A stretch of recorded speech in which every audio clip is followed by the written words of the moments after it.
Alright, in this lesson we're going to talk about stress and strain and introduction to design, but that's really all sitting under the umbrella of talking about mechanical properties of materials. Now, one particular way that you could think about properties of materials are these 5 dimensions. The mechanical properties that we're going to be focused on here. You could be talking about physical properties such as the mass density, those sorts of things. Chemical, which would be more of what the elements are that are used to make up that material.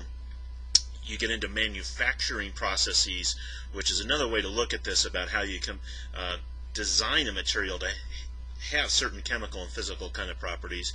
You can look at the sustainability properties of that material, durability kinds of issues which leak over a little bit into the mechanical, and then there's the economical side of all this.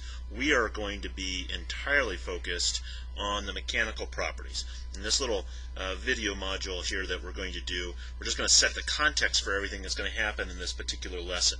So we'll go back to and get into a more formal definition of normal strain and stress. We will also look at then for a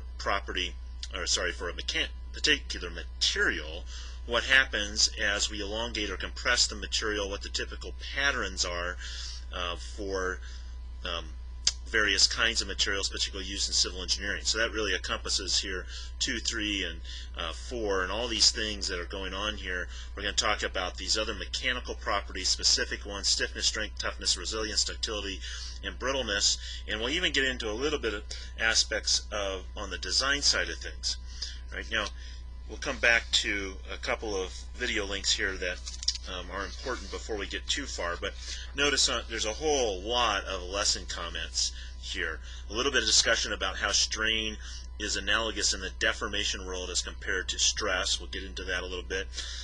A little bit about Poisson's ratio, although the example that deals with Poisson ratio is going to be in another video segment and lesson segment. We'll mostly in this course be talking about materials behaving in the elastic range, and there's a couple of key things that we talk about on the stress-strain curve in relationship.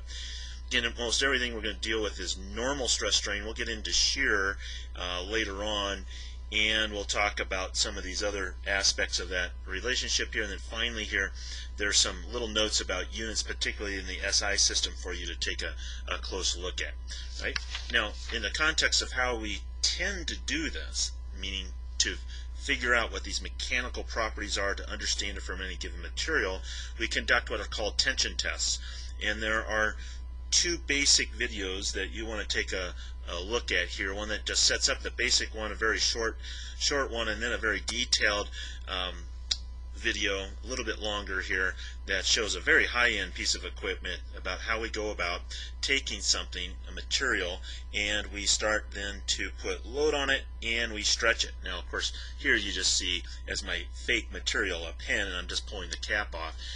We're going to do the similar kind of thing for the material, stretching it until it reaches some sort of failure point, whatever failure might be defined as. It might be rupture, it might be what we call yielding, and there's a lot of things going on there that we'll get into great depth with.